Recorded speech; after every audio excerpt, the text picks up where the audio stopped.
है भारद्वाज साहब, लोकसभा अभी गई है जी। पहले तो ये बताओ कि जींद में जिस तरह की परफॉर्मेंस कांग्रेस की रही है, क्या उस पर आप खुश हो? जी। तो वो साल रहे हैं जब कांग्रेस पार्टी ने उरत है मांगेराम गुप्ता को चुना था, लेकिन उसके बाद में मिड्डा परिवार के आने के बाद में कांग्रेस अपना जो उम्मीदवार है या फिर प्रत्याशी है वो जिताने में कामयाब नहीं हुई। तो कमी किस तरह से आप मानना होगी, भाई क्या कमियां रही हैं जिस वजह से कांग्रेस यहाँ दोबारा बैक नहीं कर पाई? आप लोकसभा की अगर बात करा हाँ, तो जो पिछला चुनाव था लोकसभा का, उसके अंदर एक जातीय समीकरण के तहत टिकट नहीं बांटी गई थी जी। तो इस वजह तय कांग्रेस ने मुंह की खानी पड़ी थी और एक बड़ा मार्जिन तय हार गई थी। उसके बाद में इस बार टिकट वितरण में उनकी जातीय समीकरण बढ़ाया और ब्रह्मचारी जी को यहाँ तय मैंने टिकट दी, उसके बाद में उसमें कामयाब भी हुए हैं। तो जींद की जो विधानसभा की आप बात करा हाँ, उसके अंदर भी क्या मायने रखा है इस तरह का समीकरण? तो इस टाइम पे बहुत सारे नेता हैं जो कांग्रेस पार्टी के हैं जो टिकट पे अपने दावेदारी ने पेश करे हैं, जिसमें आप भी हो, तमाम दूसरे नेता भी हैं जो टिकट की मांग कर रहे हैं जी। तो ये पीछे ही आपके ही कांग्रेस पार्टी के एक नेता ने कार्यकर्ता मीटिंग भी करी थी, प्रेस कॉन्फ्रेंस में भी उसकी बोला था कि भाई जो सर्वे का आधार पे या फिर जिसने लोकसभा में सबसे ज्यादा बेहतर काम कराया है, और कहीं ना कहीं दूसरे जो नेता हैं कांग्रेस के उनके ऊपर भी निशाना साधा था कि भाई उनके बूथा पे चेक कर लियो और मेरा बूथ पे चेक कर लियो, उनकी कितना काम कराया है और मैंने कितना काम कराया है। तो आप कितना के कुछ मानो हो, उनकी बातों में कितना दम है? तो एक बात जो जितने भी राजनीतिक गुरु हैं या फिर जो राजनीतिक पंडित हैं वो इस बात ने जरूर लेकर आए हैं कि भाई कोई भी जो जाट नेता है वो जींद की सीट ने नहीं निकाल सकता। आप इस बात से सहमत हो या नहीं हो? क्योंकि पहला भी कांग्रेस पार्टी ने ये दाव आजमा कर देख लिया, जब प्रमोद ने टिकट दी थी तो वो भी इस टिकट ने नहीं जीत पाए थे। 2019 की बात जहाँ तक है, उसमें एक पुलवामा का ऐसा कारण हमारे जवानों को शहीद करवा करके ये भारतीय जनता पार्टी उसका लाभ उठाने का काम कर गई, लोगों को हमदर्दी अपने तरफ ले गई, लेकिन उस बात को जनता समझ गई और उनके जो झांसे में अब आने वाली नहीं है। तो रणदीप सिंह सुरजेवाला का जब मैंने इंटरव्यू कराया था तो वो भी यही बात बोल रहे थे कि अगर लोकसभा चुनाव में टिकट वितरण और भी बेहतर किया जाता तो और भी सीटें प्लस हो सके थी, क्योंकि शैलजा जी के साथ में बात करी थी तो वो भी यही बात बोल रही थी। तो आप कितने सहमत हो इस चीज पे कि और भी बेहतर परफॉर्मेंस कांग्रेस पार्टी कर सके थी? खास हरियाणा देखने वाले भाई सारे दर्शकों ने सोनू वाली की राम राम। इस टाइम पे भाई जींद में, और आपने भी पता है कि जींद वो धरती है जड़ा राजनीति की शुरुआत करना आदमी मेरा हिसाब था गर्व की बात समझा है, क्योंकि यार जितने भी नेता हुए हैं टॉप के नेता हुए हैं और जींद ने इतने बड़े बड़े नेताओं ने जन्म दिया है जिसका कोई हिसाब नहीं है। इस टाइम पे हमारे साथ में जो कांग्रेस पार्टी थे अपने आप को जींद तक दावेदार माने हैं रघुवीर भारद्वाज जी हैं, तो वो हमारे साथ में बातचीत करांगे किस तरह से क्या कुछ वो इस रण में देख रहे हैं। सबसे पहले स्वागत है जी आपका हमारे चैनल पर। नमस्कार जी, आपको और आपके सभी दर्शकों को मेरा हाथ जोड़ करके प्रणाम है। भारद्वाज साहब, लोकसभा अभी गई है जी। पहले तो ये बताओ कि जींद में जिस तरह की परफॉर्मेंस कांग्रेस की रही है, क्या उस पर आप खुश हो? देखिए, लोकसभा का चुनाव जो अभी गया है इसके अंदर जींद के अंदर बहुत अच्छी परफॉर्मेंस रही है, और जींद ही नहीं हरियाणा और पूरे देश के अंदर रही है। हमारा 20-22% वोट बढ़ा है पिछले योजना से, और क्योंकि ये जो मौजूदा सरकार है इसकी जन विरोधी नीतियों से हर वर्ग दुखी था, चाहे वो किसान हो, मजदूर हो, कर्मचारी हो, व्यापारी हो, क्योंकि आप सबको मालूम है कि हर व्यक्ति इस सरकार के जन विरोधी नीतियों से प्रभावित हुआ। जिस प्रकार से किसानों ने पिछले दिनों 13 महीने तक अपने जद्दोजहद करके संघर्ष करके, चाहे वो गर्मी हो सर्दी हो, पानी की बौछारें खा करके और तरह तरह के ताने सुन करके, चाहे वो आतंकवादी कया हो चाहे उग्रवादी कया हो, यहाँ तक कि प्रधानमंत्री जी ने तो उनको आंदोलन जीवी तक कह डाला, फिर भी अपने कानून जो 3 काले कानून थे उनको सरकार ने वापस लेना पड़ा, मुंह की खानी पड़ी, और अपने नस्ल और फसल को बचाने के लिए, अपने आने वाली पीढ़ी को बचाने के लिए किसान उसमें कामयाब हुए। और इसी प्रकार से व्यापारी भी जीएसटी वगैरह की जो दरें लगा करके बढ़ती हुई दरों में जीएसटी से तंग व्यापारी है वो भी तंग है, और कर्मचारी तो जब भी अपनी मांगों को लेकर के चाहते थे, सरकार ने कभी भी उनकी सुनाई नहीं की, चाहे महीना हो चाहे 6 महीने हो, धरना प्रदर्शन हो, लेकिन कोई सुनाई सरकार ने नहीं की। और पहलवान जिस प्रकार से जंतर मंतर पर वहां भगाने का लाठी मार करके काम किया और कांग्रेस सरकार में उनको प्रोत्साहित किया जाता था, इसे इन सब बातों को लेकर के जनता उनसे बहुत तंग थी। तो मैं आपसे पूछना चाहूंगा कि 1991 में और 2005 में जी, तो वो साल रहे हैं जब कांग्रेस पार्टी ने उरत है मांगेराम गुप्ता को चुना था, लेकिन उसके बाद में मिड्डा परिवार के आने के बाद में कांग्रेस अपना जो उम्मीदवार है या फिर प्रत्याशी है वो जिताने में कामयाब नहीं हुई। तो कमी किस तरह से आप मानना होगी, भी क्या कमियां रही हैं जिस वजह से कांग्रेस यहाँ दोबारा बैक नहीं कर पाई? देखिए, आपने जैसे बताया पिछली 2 योजना से यहाँ कांग्रेस का प्रत्याशी नहीं बन पाया, क्योंकि जब दूसरी विपक्ष पार्टियां लोक लुभाने वादे पब्लिक को दे देती है तो उसमें पब्लिक भ्रमित हो जाती है। उनको लुभाने के लिए मौजूदा सरकार ने तरह तरह के लोक लुभावने वादे दिए, चाहे वो 2 करोड़ रोजगार देने की बात हो, चाहे लोगों के खाते में 15-15 लाख रुपए पहुंचाने की बात हो, चाहे काला धन वापस लाने की बात हो, या स्वामीनाथन आयोग की रिपोर्ट लागू करने की बात हो, एमएसपी लागू करने की बात का झांसा दिया हो, या आय को दुगुना करने की बात हो, या बिजली में कटौती की बात हो। लेकिन इस तरह के झांसे देख करके लोक लुभावने पब्लिक को भ्रमित करने का उन्होंने काम किया, और उस वजह से लोगों ने एक बारी तो गुमराह हो गए। लेकिन जब ये काम ना कर पाए, सरकार ने जन विरोधी नीतियों से तंग आकर के अब कांग्रेस की तरफ रुख किया, और कांग्रेस पार्टी एक ऐसी पार्टी है जो 36 बिरादरी की पार्टी है, सबको साथ लेकर के चलने वाली पार्टी है। वो और किसान का, व्यापारी का, कर्मचारी का, सभी का भला करती है। और किसान के जिस प्रकार से लोकसभा में 10 में से 5 सीट लेने का काम किया, और आने वाली विधानसभा में 90 में से 70 सीट लेने का कांग्रेस पार्टी काम करेगी, और जनता की भलाई के काम करने का काम करेगी। तो आप लोकसभा की अगर बात करा हाँ, तो जो पिछला चुनाव था लोकसभा का, उसके अंदर एक जातीय समीकरण के तहत टिकट नहीं बांटी गई थी जी। तो इस वजह तय कांग्रेस ने मुंह की खानी पड़ी थी और एक बड़ा मार्जिन तय हार गई थी। उसके बाद में इस बार टिकट वितरण में उनकी जातीय समीकरण बढ़ाया और ब्रह्मचारी जी को यहाँ तय मैंने टिकट दी, उसके बाद में उसमें कामयाब भी हुए हैं। तो जींद की जो विधानसभा की आप बात करा हाँ, उसके अंदर भी क्या मायने रखा है इस तरह का समीकरण?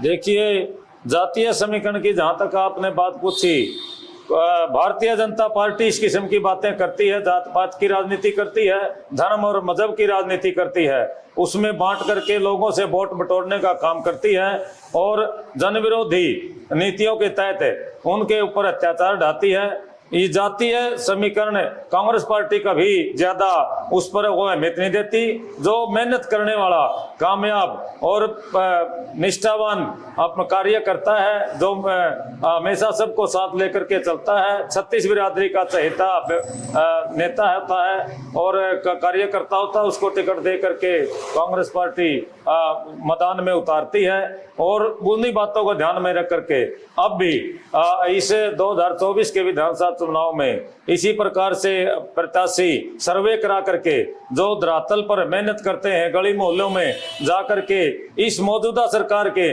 खिलाफ जो ये जन विरोधी नीतियां हैं, इनकी बातें हैं, उनको उजागर करके और अपनी पार्टी के जो पहले कांग्रेस पार्टी ने 70 साल तक कांग्रेस जहाज सुई भी नहीं बनती थी हिंदुस्तान में, जहाज तक बनाने का काम किया, बिजली हो, पानी हो, सीवर हो, सड़कें हो, सभी का जाल बिछाने का काम किया, स्वास्थ्य का काम हो, चाहे स्कूलों को शिक्षा का काम हो, वो सभी कांग्रेस पार्टी के द्वारा किया गया था। उनको तो केवल अब ये मौजूदा सरकार जो है वो 2, 3, 4, 5 घरानों को बेचने का काम कर रही है, और ये इस प्रकार की जनता लोकतंत्र में उसको बिकने नहीं देगी। तो इस टाइम पे बहुत सारे नेता हैं जो कांग्रेस पार्टी के हैं, जो टिकट पे अपने दावेदारी ने पेश करे हैं, जिसमें आप भी हो, तमाम दूसरे नेता भी हैं जो टिकट की मांग कर रहे हैं जी।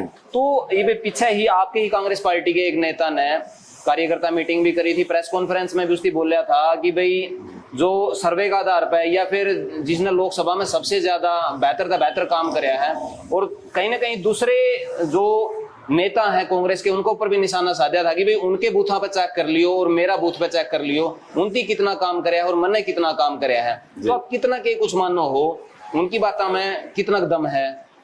देखिए, जिस नेता ने आपको जो कहा उसका तो वही जवाब दे सकता है, लेकिन मैं इतनी बात कह सकता हूं कि लोकसभा के अंदर ज्यादा से ज्यादा जिसने काम किया और दूसरी बातों के भी सभी समीकरण बना करके हमारा पर्यवेक्षक आएंगे। कांग्रेस पार्टी बहुत बड़ी पार्टी है, वो जो ईमानदारी से मेहनत से काम करने वाला व्यक्ति है उसको टिकट देने का काम करेगी और 2-3 सर्वे पार्टी करवाएगी।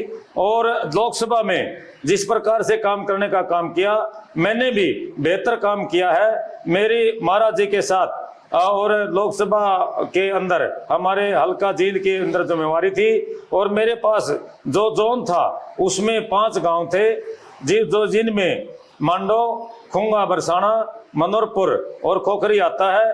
5 गांव में मैं 5 बूथों में 5 गांव के हर बूथों में मैं कांग्रेस पार्टी की जीत हुई है। और इसके अलावा मेरे पास जींद शहर के वार्ड नंबर 18 के 5 बूथ थे मेरे पास, 92, 93, 94, 94A। उन सभी में भी कांग्रेस पार्टी ने जीत दर्ज कराई, क्योंकि मैं डोर टू डोर सभी शिव कॉलोनी के घरों में साथियों को लेकर के गए और अपनी पार्टी का प्रचार किया और अपने नेताओं के बारे में बताया और इस मौजूदा सरकार की जो खिलाफ ये जनता के खिलाफ कारनामे थे उनको उजागर करने का काम किया। तो एक बात जो जितने भी राजनीतिक गुरु हैं या फिर जो राजनीतिक पंडित हैं वो इस बात ने जरूर लेकर आए हैं कि भाई कोई भी जो जाट नेता है वो जींद की सीट ने नहीं निकाल सकता। आप इस बात से सहमत हो या नहीं हो? क्योंकि पहला भी कांग्रेस पार्टी ने यू दाव आजमा कर देख लिया, जब प्रमोद ने टिकट दी थी तो वो भी इस टिकट ने नहीं जीत पाए थे। देखिए, ये बात तो मैं नहीं कह सकता। हर व्यक्ति जो काम करने वाला है वो बहुत मजबूत होता है, जाति पाति का कोई आधार नहीं होता। आदमी के ऊपर और पार्टी के प्रति जिन्होंने काम किए हैं, और रही बात है पुराने उम्मीदवारों की, ये कोई समीकरण ऐसे होते हैं जिनकी वजह से पूरी पार्टी के अंदर काफी बड़े से बड़े नेता भी हार सकते हैं। हार जीत कोई मायने नहीं रखती, वो तो दूसरी विपक्ष वाला जो पार्टी है वो लोक लुभाने वायदे दे करके और किसी उम्मीदवार को कामयाब ना होने दे, अपना ग्राफ ऊपर कर ले और कभी जीत हासिल कर ले, लेकिन काट की हांडी एक बार चढ़ती है, बार बार झूठ बोलने से लोग विश्वास उठ जाता लोगों में। और अब की बार ऐसा माहौल बना है कि कांग्रेस पार्टी की जीत होगी और 90 में से 70 सीट आने का काम करेंगी और जनता का काम कांग्रेस पार्टी करने का काम करेगी। तो जनता का मूड पे डिपेंड करा है, क्योंकि जींद की जनता ने, आप देखोगे कि उपचुनाव था 2019 का, तो उसके अंदर भी जो रणदीप सिंह सुरजेवाला है वो भी हरा दिए थे। देखिए, 2019 की बात जहाँ तक है, उसमें एक पुलवामा का ऐसा कारण हमारे जवानों को शहीद करवा करके ये भारतीय जनता पार्टी उसका लाभ उठाने का काम कर गई, लोगों को हमदर्दी अपने तरफ ले गई, लेकिन उस बात को जनता समझ गई और उनके जो झांसे में अब आने वाली नहीं है।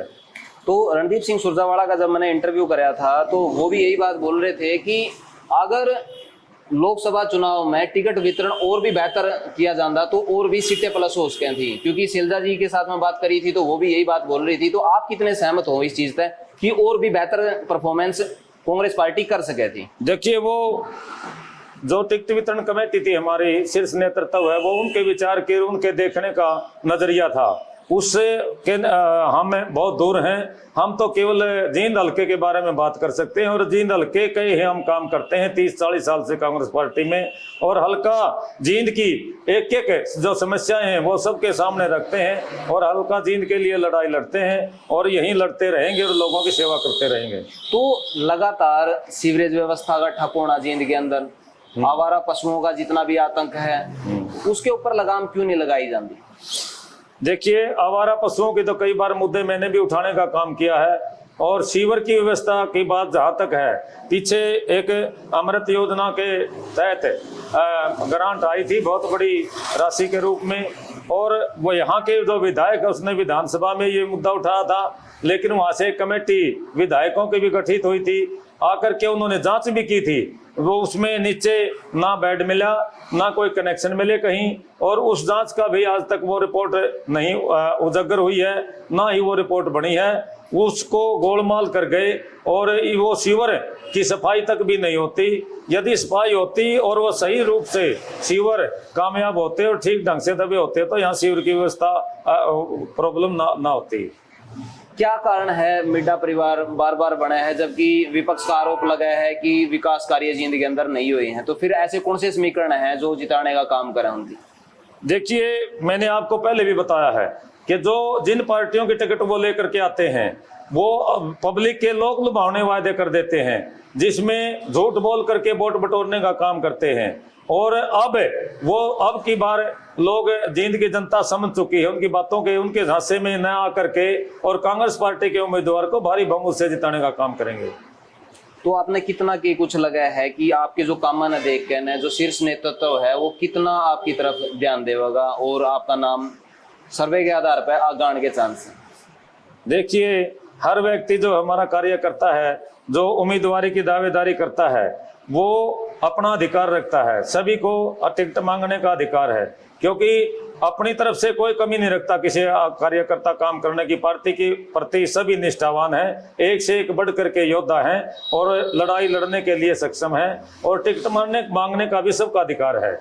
लेकिन मैं अपने बारे में जो बात बता सकता हूं वो ये बात है कि मैं 30-40 साल से कांग्रेस पार्टी का काम कर रहा हूं, और मैंने को पार्टी ने कई बार जिम्मेवारियां दे करके, चाहे वो कांग्रेस सेवा दल का अध्यक्ष के नाते देने की बात करी हो, चाहे 5 साल तक मैंने कांग्रेस कार्यालय का प्रभारी के नाते पार्टी का काम करने का काम किया हो, धरने, प्रदर्शन, एजिटेशन और जितने भी प्रोग्राम आए पार्टी के सभी किए। और AICC के तरफ से मैं कई बार दूसरी स्टेटों में, चाहे हिमाचल हो, चाहे झारखंड हो, जमशेदपुर, सभी हमारे वहाँ भेजने का, मेरे को प्रभारी के तौर पर लगाने का काम किया चुनाव में। वो भी मैंने बखूबी से, ईमानदारी से निभाने का काम किया और बढ़िया रिपोर्ट ला करके दी। और इसी प्रकार से मेरे को अब पार्टी ने निष्ठावान और मेहनती और पुराना कार्यकर्ता समझ करके पार्टी की 2 जिम्मेवारी देने का काम किया। कांग्रेस पार्टी का प्रदेश कार्यकारिणी का सदस्य की जिम्मेवारी मेरे को दी, और इसी प्रकार से चुनाव समिति का सदस्य बनाने का भी पार्टी ने मुझे मौका दिया। और अब मुझे लगता है कि पार्टी और पब्लिक की आवाज को सुनते हुए मुझे इस चुनाव में टिकट देने का काम करेगी, जिम्मेवारी देगी, तो जनता भारी बहुमत से जिता करके विधानसभा में भेजने का काम करेगी। और मैं हमारे जींद हल्के का एक मुझे चीज है कि जो सीवर का, पानी का और बिजली का, टूटी हुई सड़कों की जो प्रॉब्लम है, इनको दूर करने का काम करेंगे। और जो आवारा पशु हैं या दूसरे जो काम हैं उनको सबको कराने का काम करने की कोशिश करेंगे। और गांव हो चाहे शहरी क्षेत्र हो, क्योंकि मुझे शहरी क्षेत्र का भी पूरा अनुभव है। मैं 2 बारी नगर पार्षद रहा, अर्बन स्टेट से 91 से 95 और 95 से 2000 तक मुझे मौका मिला। उस समय शहर के हर कोने कोने में, हर गली में जाकर के काम करने का मुझे मौका मिला। और उसको देखते हुए मैं सेवा शहर की और ग्रामीण क्षेत्र की, हल्का जींद की करना चाहता हूं। और मुझे आशा और उम्मीद है कि पार्टी अब की बार मुझे इस बात का मौका देगी। तो भाई लगातार काफ़ी बातें हुई हैं और ये चीज़ें चलती रहेंगी, क्योंकि अभी लगभग 3 महीने चुनाव के बाकी हैं और बड़े इंटरेस्टिंग माहौल में चुनाव निपटेंगे, क्योंकि यो चुनाव नेक टू नेक होने वाला है। जिसको भी टिकट मिलेगी वो पूरे जोश के साथ में आपने नजर आवेगा।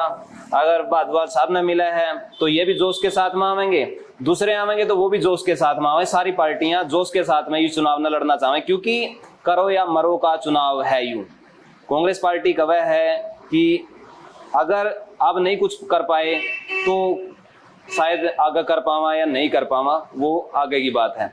आपने क्या कुछ लगा है, कितने सहमत हो आप रघुवीर जी की बात है नीचे कमेंट बॉक्स में बताइए। और जींद में जितने भी देखने वाले हैं भाई, जींद के जो विधानसभा क्षेत्र के गांव हैं, आप किसने चाहो विधायक देखना, नीचे कमेंट बॉक्स में आपने जरूर बताना है। और आप किस गांव में चाहो हो मेरा सर्वे इबे, तो वो भी जरूर बता दियो। वीडियो ने शेयर जरूर कर दियो भाई। मिला है नेक्स्ट वीडियो में, तब तक के लिए जय हिंद, वंदे मातरम, जय जवान जय किसान।